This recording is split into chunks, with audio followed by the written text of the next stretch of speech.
What if the hardest thing in life isn't losing someone, but learning to live without them? Wow.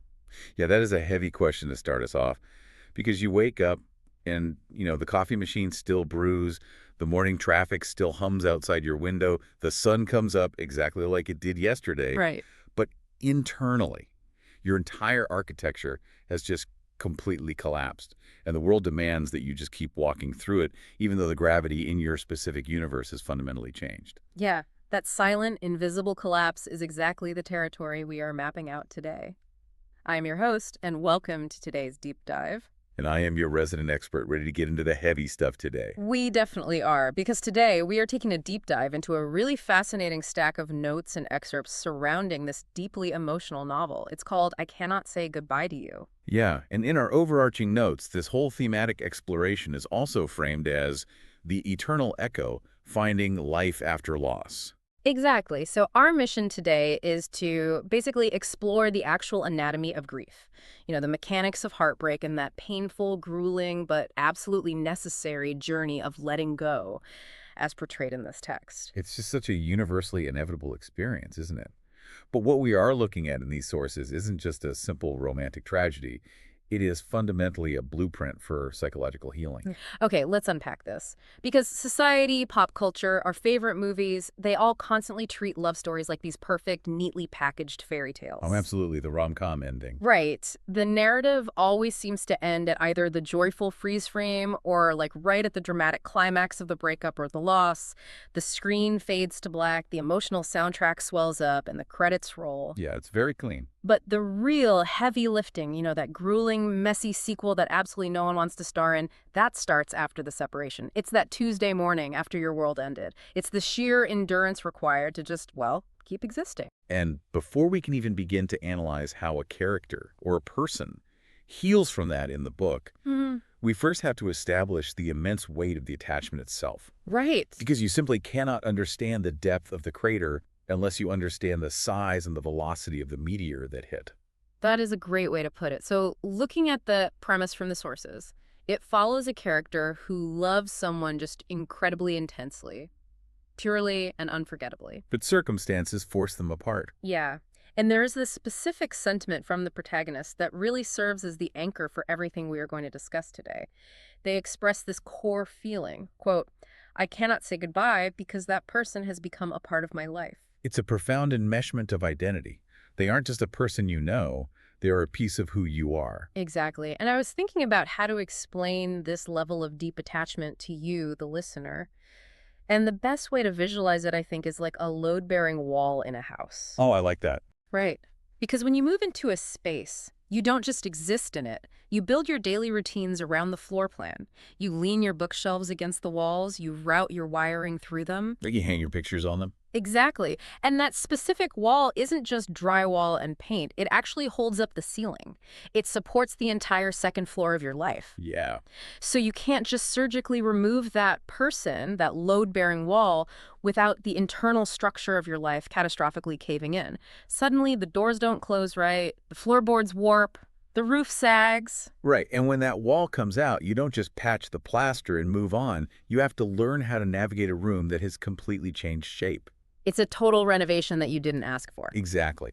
And what's crucial to understand from the text is that the removal of that wall, the loss itself, it happens in two very distinct ways. Yeah. It's not always that movie-style dramatic exit. No, not at all. Loss can be a sudden, violent shock to the system, or it can be a really slow, agonizing breaking apart. The sudden shock is like a high-speed car crash. 1 second, you are driving down the highway listening to the radio, and the next second, you are upside down, surrounded by shattered glass, just trying to figure out which way is up. Yeah, it's total disorientation. But the slow fade, that is entirely different. That is like a structural fracture in a massive steel bridge. You can literally hear the metal groaning and popping for months. You see the rust forming. Right. You can see the bolts slowly stripping away. You know with absolute terrifying certainty that it is going to give way, but you are entirely powerless to stop it. And the anticipation is agonizing. It is. And here's the brutal truth that the book touches on.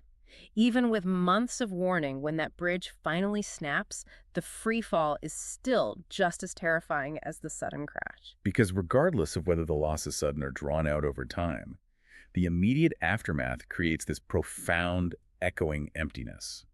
The mind is suddenly flooded with a haunting barrage of memories. And the present moment just feels entirely meaningless. Exactly.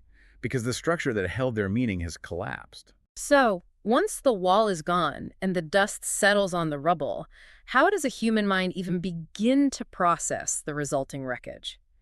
Because our sources map out this psychological journey and they make a vital point. Grief is not a straight line. What's fascinating here is why it can't be a straight line. Okay, tell me more about that. Well, the human brain is essentially a survival organ, right? Right. And it is simply not equipped to process a total structural collapse all at once. Hmm. It would overload the system. Right, that makes sense. So in the text, we're looking at 4 specific emotional phases: denial, pain, memories, and acceptance. But this isn't a neat little checklist. It's not a step-by-step instruction manual. Exactly. It Yeah. is a pinball machine. Oh. You bounce back and forth. Yeah. And understanding the mechanics of these phases, it really validates the inherently messy, unpredictable reality of human emotion.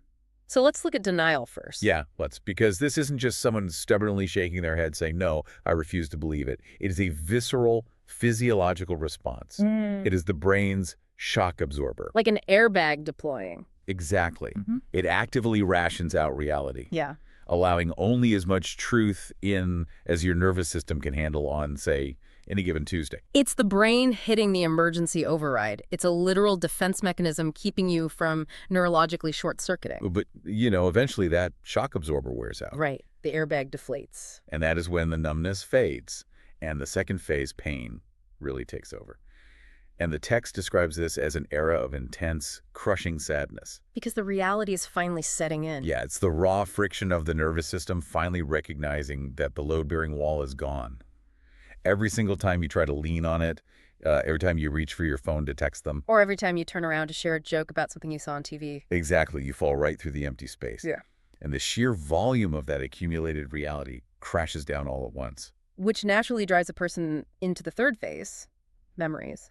And the material defines this as a period of strictly living in the past. Right. But I have to push back on this a little bit. Oh, okay. If this phase is strictly defined as living in the past, isn't that incredibly dangerous? I mean, if the past is the absolute only place where that load-bearing wall still exists, the temptation to just move a sleeping bag into that room and never leave must be overwhelming. Oh, absolutely. So, how does a person keep from getting permanently stuck in that loop of memories? Well, you've just identified the central trap of grief. Visiting the past is natural, but packing your bags to live there permanently is where the real danger lies. Because it's comfortable. It is. The neurological comfort of a memory provides a temporary hit of dopamine. It's a temporary relief from the crushing gravity of the present moment. But, like you said, it stagnates reality. You stop living your actual life. Right. So to answer your question about how a person avoids getting permanently stuck in that loop, we have to look at a fundamental philosophical shift in the book. We have to completely redefine what letting go actually means. Because society essentially tells us that letting go means forgetting, right? It treats human memory like a computer hard drive. Just drag the files to the trash, empty the bin, free up the space, and move on with your life. Which is terrible advice, by the way. It really is, and this entire emotional blueprint we're discussing heavily rejects that idea. It rejects it completely because it is biologically and psychologically impossible. You can't just delete a person. The core message here is that letting go does not mean forgetting. Okay, so what does it mean then? It means learning to live without the physical presence of the person while still actively cherishing the memories. It means doing the terrifying hard work of accepting the pain so that life can actually continue. Okay, we need to break that down because the source outlines 4 major themes here. Yes, let's go through them. The first one is that love never truly ends. It doesn't just fade away with time, it simply changes form. And here's where it gets really interesting. Oh, I know where you're going with this. When I look at the assertion that love never truly ends, I keep thinking about the first law of thermodynamics. You know, the conservation of energy. Right, physics. Exactly. In physics, energy cannot be created or destroyed. It can only be transformed from one state to another. And I think that is exactly how this process works. That makes perfect sense. You don't destroy the love you had for this person when you let them go. You couldn't even if you tried. It's energy. It just changes states. It transitions from a kinetic state, like a physical, tangible presence in your daily life, the active daily partnership. The texting, the talking, the physical proximity. Right, and it condenses into a potential state, a permanent internal foundation of memory. The energy is still entirely there, it just occupies a different space in the universe now. That is a beautiful way to phrase it. And that transition of energy, it requires immense personal effort, which actually brings us to the second central concept in the text. Grief is deeply personal. Meaning everyone does it differently. Exactly. There is no standard operating procedure. There is no universal timeline for a broken heart. Every single person processes that energy transfer in their own unique way. You can't just look at a calendar and say, well, it's been 6 months, I should be done transferring this energy now. No, not at all. But what is universal, and this is the third theme, is that letting go is an act of profound personal growth. You cannot grow if you are anchored entirely to a ghost. Saying goodbye is grueling, but it's absolutely necessary for your own evolution. Right. And the fourth theme ties it all together. Memories are forever. People leave, physically, but the memories remain permanently. But the paradox here is staggering. To actually initiate that growth, to let the person go, you have to hold the pain incredibly close. If we connect this to the bigger picture, it highlights the deepest friction in human psychology. Think about it. We are biologically wired to pull our hand away from a hot stale. Of course, it hurts. We instinctively run from pain. But the absolute crux of this emotional journey suggests that fully accepting the pain of the loss, essentially forcing yourself to keep your hand on the stove and feel the grueling nature of the goodbye, is the exact mechanism required to continue living. Wow. You don't get over the pain by going around it. You don't get over it by ignoring it or distracting yourself. You get over it by walking directly through the center of the fire. Because the pain itself is the crucible that forces the growth. Precisely. It burns away the expectation of their physical presence, and it leaves behind the permanent memories. That is an incredibly heavy lift for a human being. I mean, just listening to that is intense. Which actually brings me to a question about the delivery of all this information in the book. Sure. How does a writer, or anyone for that matter, deliver such emotionally crushing truths without completely overwhelming the reader? Because if I am reading a narrative about someone navigating the absolute darkest period of their life, I don't want to feel like I'm drowning right alongside them. No, nobody wants that. And the text really handles this well. It comes down to stripping away the pretense. The writing style detailed in our sources is incredibly simple. It's highly emotional and instantly relatable. So it's not overly complicated or academic? Not at all. There is no hiding behind dense prose or overly flowery metaphors. It uses straightforward, heart-touching language to access universal feelings. Yeah. But what is most notable, and the sources point this out specifically, is the pacing. The pacing. Yeah, the narrative is deliberately, unapologetically slow. That's interesting because in our fast-paced, hyper-optimized culture, being called slow is almost always a critique. Usually, yeah. We want the 30-minute sitcom wrap-up for grief. We want, 5 easy steps to feeling better by Friday. But grief is not a high-speed optimization problem. It is a slow, agonizing crawl out of a deep valley. Yeah. And the slow pacing here perfectly mirrors the physiological reality of the emotional journey. It forces you to actually feel it. Exactly. It deliberately forces the reader to sit with the feelings, anchored by genuine, strong emotions. It doesn't rush the healing, because real healing cannot be rushed. You can't speed run a broken heart. You really can't. And that's why readers connect with it so deeply. It provides a highly realistic depiction of heartbreak, pairing that brutal realism with a genuine, hopeful message. It offers catharsis without leaving you entirely in the dark. So what does this all mean for you, the listener? Why spend your time today doing a deep dive into the specific anatomy of grief and letting go, especially if you're not going through it right now? Well, it is a matter of building an essential emotional toolkit.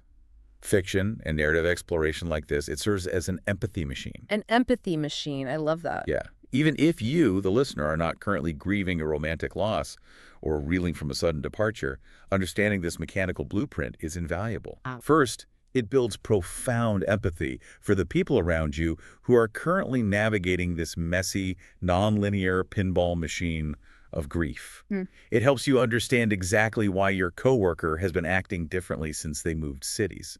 Or why your friend is suddenly stuck back in the memories phase 6 months after you thought they were quote-unquote over it. Exactly. It stops you from judging their timeline. Exactly. And secondly, it prepares you for the inevitable. Because life is, at its core, a series of attachments and detachments. Changes and goodbyes are the absolute only guarantees we have. That's a sobering thought, but it's true. By engaging with this material now, you are quietly surveying your own internal architecture. You are reinforcing your own emotional foundation for the days when your own load-bearing walls inevitably shift. It's like running a fire drill for your heart. You Yes. desperately hope you never actually need it, but when the smoke starts pouring in, you're infinitely better off knowing exactly where the exits are and knowing that the heat is just a normal part of the process. It arms you with the vital knowledge that the pain, when it inevitably comes, is not a malfunction of your system. It is the system working exactly as it should. It is the process of the energy-changing states. As we bring all these threads together, the final takeaway from this deep dive really distills down to a surprisingly defiant, hopeful perspective. It does. Saying goodbye is not necessarily an end. The mechanics of heartbreak show us that sometimes a goodbye is actually the violent, necessary catalyst for a completely new beginning. The most vital lesson here is the reassurance that love never truly ends. It just shifts form. Exactly. It lives on, permanently etched into our internal architecture, within our memories. It is the eternal echo. The sound originates in the past, a sudden loud noise or a slow, resonant chord, but the reverberations continue to bounce off the walls of your future forever. And I want to leave you, the listener, with one final thought to mull over today. A concept that builds on everything we've unpacked about the physics of love and the crucible of loss. Okay, let's hear it. If love never truly ends but simply changes form, like energy, and if the grueling, fiery process of saying goodbye is the necessary catalyst for your personal growth, then perhaps the healed person you become on the exact opposite side of grief is actually the ultimate living monument to the love you lost. Oh, wow. That is powerful. Right. Every single bit of your new strength, your deeper empathy, and your expanded capacity to survive was directly forged by the fire of that enduring connection. They may be gone from the room, but the architecture of your survival was built by them. What a beautiful way to look at it. Thank you so much for joining us on this deep dive. Cherish your memories, embrace the messy, nonlinear reality of your own emotions, and as always, keep learning. We'll see you next time.